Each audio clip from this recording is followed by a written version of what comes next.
அன்பு உறவுகளுக்கு இனிய வணக்கம். நான் உங்கள் அன்பின் ஷியான் என்றோ. சுற்றுலா நியூசிலாந்து மற்றும் இந்திய அணிகள் மோதிக்கொண்ட ஒரு நாள் தொடரினுடைய இறுதிப் போட்டி நேற்றைய நாள் நிறைவுக்கு வந்திருக்கிறது.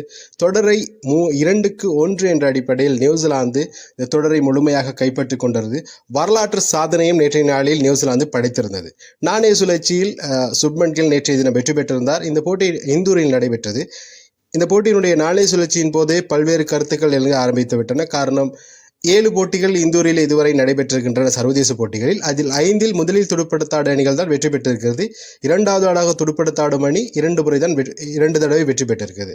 ஆக இந்திய அணிதான் அதிகமான வெற்றிகளை குவித்திருக்கிறதன் காரணமாக அதன் நம்பிக்கையை வைத்துக்கொண்டு நேற்றைய நாளினுடைய இந்திய அணி தலைவர் சுப்மன் கில் நாணய சுழற்சியில் வெற்றி பெற்று நியூசிலாந்து அணியை துடுப்படுத்தாடும் சந்தர்ப்பத்தை நேற்று வழங்கியிருந்த போது முதல் 2 விக்கெட்டுகள் 5 ஓட்டங்களுக்கு வீழ்ந்த போது நியூசிலாந்து இந்த தொடரை இழந்துவிடும் அப்படிங்கிற ஒரு தன்னம்பிக்கையோடு இந்திய ரசிகர்கள் இருந்தாலும் இடையில் ஒரு இணைப்பாட்டம் ஒன்றை புரிந்து கொண்டார்கள். வில் யங்கும் டேரல் மிச்சலும் இணைந்து இடைப்பாட்டம் ஒன்று புரிந்து கொண்டிருந்த வண்ணத்திலே நேற்றைய நாள் யங் ஆட்டம் இழக்க 30 ஓட்டங்களோடு 58 ஓட்டங்களுக்கு 3 விக்கெட்டுகளை இழந்து தடுமாறிக்கொண்டிருந்த நியூசிலாந்தை கட்டி எழுப்பி தூக்கி இருந்தார்கள் நியூசிலாந்து அணியினுடைய டேரன் மிச்சலும் கிளான் பிலிப்ஸும். இவர்கள் இருவரும் இணைந்து நியூசிலாந்துக்காக 219 ஓட்டங்களை பெற்றுக் கொடுக்க மிக சிறப்பான இணைப்பாட்டம்.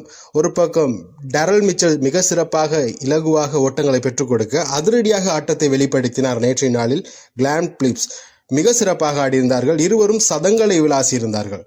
மிக முக்கியமாக இங்கே கவனிக்கக்கூடிய விஷயம், டேரல் மிச்சலினுடைய 4வது இந்தியாவுக்கு எதிராக பெற்றுக்கொண்ட சதத்தை நேற்றைய நாளில் பெற்றிருக்கிறார். அதிகூடிய ஓட்டத்தையும் நேற்றைய நாளில் அவர் பதிவு செய்திருக்கிறார். 137 ஓட்டத்தை நேற்றைய நாளில் அவர் பெற்றுக்கொள்ள ஒருநாள் போட்டிகளில் அவர் பெற்றுக்கொண்ட அதிகூடிய ஓட்டம் நேற்றைய தினம் பதிவாகியிருந்தது. கிளான் பிலிப்ஸ் நேற்றைய தினம் பெற்றுக்கொண்ட சதம் அவருடைய 2வது சதம். மிக முக்கியமாக இந்த போட்டியினுடைய ஆரம்பத்தில் 5 ஓட்டங்களை பெற்றிருந்த நியூசிலாந்து 2 விக்கெட்டுகள் எடுத்த போது மிக துல்லியமாக பந்து வீசி கொண்டிருந்த ஹர்தீஷ் ராணா நேற்றைய நாளில் பந்து வீச்சில் மிகப்பெரிய சொதப்பலை ஏற்படுத்தியிருந்தார். மிக மோசமான பந்து வீச்சு. அவருடைய பந்து வீச்சிலே 10 ஓவர்களை பந்து வீசி 84 ஓட்டங்களுக்கு 3 விக்கெட்டுகளை மாத்திரம் கைப்பற்றி கொண்டிருந்தார். ஆனால் நேற்றைய நாளினுடைய போக்கையே மாட்டியிருந்தார்கள் டேரன் மிச்சலும் கிளான் பிலிப்ஸும். டேரன் மிச்சல் நேற்றைய நாளில் பெற்றுக்கொண்ட ஓட்டம் 137 ஓட்டங்களை பெற்றுக்கொண்டார். 131 பந்து வீச்சுகளுக்கு 15 பவுண்டரிகள் 3 சிக்ஸர்கள் அடங்கலாக. கிளான் பிலிப்ஸ் 106 ஓட்டங்களை பெற்றுக்கொண்டார். 88 பந்துகளுக்கு 9 பவுண்டரிகள் 3 சிக்ஸர்கள் அதிரடியாக பெற்றுக்கொண்டார். அவருடைய ஸ்ட்ரைக் ரைட் 120 இருந்தது. ஒரு நாள் 2வது சதத்தை நேற்றைய நாளில் அவர் பதிவு செய்திருந்தாலும் இங்கே கவனிக்கக்கூடிய விஷயத்தமாக மாறி போயிருந்தது. இந்தியாவினுடைய ஓட்டத்தை கட்டுப்படுத்துவதற்கு முயற்சித்த வேளையிலே பல இடங்களினுடைய அணி துடுப்பாட்ட பிடியெடுப்புகள் ஆங்காங்கே தவறப்பட்டதன் காரணமாக நேற்றைய போட்டியில் நியூசிலாந்துக்கு அது சாதகமாக அமைய போட்டியில் 50 ஓவர்கள் நிறைவில் 337 ஓட்டங்களை பெற்று 8 விக்கெட்டுகள் இழப்புக்கு ஆட்டத்தை இடைநிறுத்தி கொண்டன. நேற்று 337 ஓட்டங்களுக்கு பதிலடி துடுப்படுத்தாடிய வேளையிலே நேற்றைய நாளில் இந்திய அணி அபார ஆட்டத்தை வெளிப்படுத்தாதன் காரணமாக தோல்வியை சந்தித்துக் கொண்டது. மிக முக்கியமாக நேற்றைய நாளில் இந்தியாவினுடைய ஏமாற்றம் அளித்த வீரர்களாக மாறி போயிருந்தார்கள். ரோஹித் சர்மா, சுப்மன் கில் இருவரும் ஆரம்ப ஜோடிகளாக இந்தியாவுக்கு 28 ஓட்டங்களை இணைப்பாட்டம் பெற்றிருந்த வேளையில் ரோஹித் சர்மா ஆட்டம் இழந்த வேளையிலே ஒரு கட்டத்தில் 71 ஓட்டங்களுக்கு 4 விக்கெட்டுகளை இழந்து இந்தியா தடுமாறி கொண்டிருந்தது. விராட் கோலி மாத்திரம்தான் அணியை கட்டி காப்பாற்றி கொண்டிருந்தார்.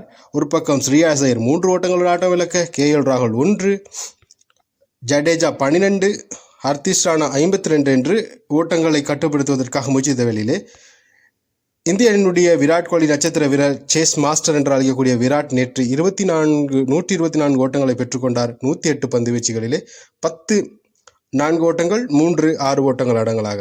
நேற்றைய தினம் அவர் அடித்த இந்த சதத்தினூடாக ஒரு நாள் போட்டிகளில் அவர் பெற்றுக்கொண்ட 54வது சதம், சர்வதேச போட்டிகளில் அவர் பெற்றுக்கொண்ட 85வது சதத்தை நேற்றைய நாளில் அவர் பதிவு செய்திருந்தார். விராட் கோலிக்கு ஆங்காங்கே அவர் இணைப்பாட்டம் கிடைக்காதன் காரணமாக நிதேஷ்குமார் ரெட்டியுடன் ஒரு சிறிய இணைப்பாட்டம் ஒன்று புரிந்து கொண்டார்.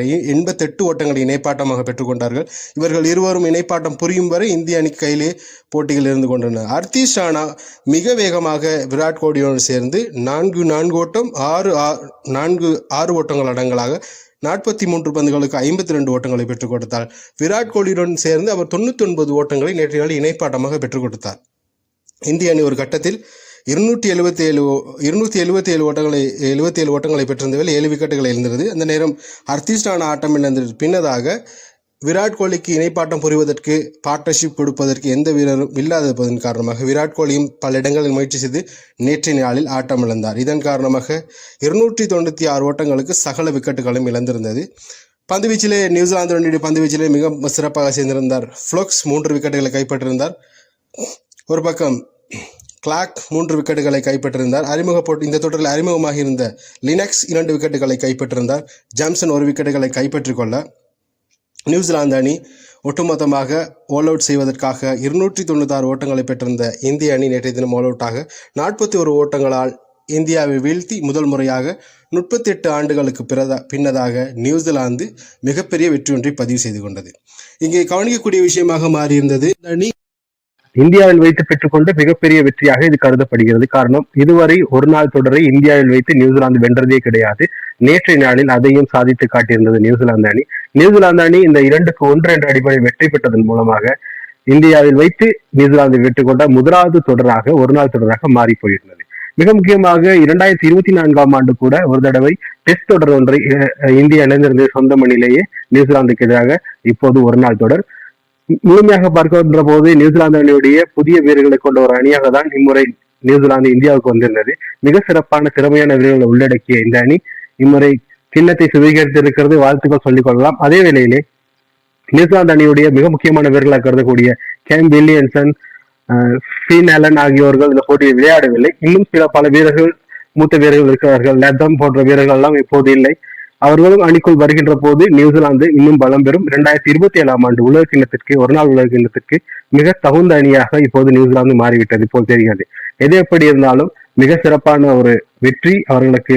மீண்டும் ஒரு முறை வாழ்த்து சொல்லிக்கொண்டு நம்முடைய காணொலிகளை பார்க்குறீங்க, சப்ஸ்கிரைப் பண்ணுங்க, லைக் பண்ணுங்க, கமெண்ட் பண்ணுங்க. மற்றும் ஒரு காணொலியில் உங்களை சந்திக்கிறேன். நன்றி, வணக்கம்.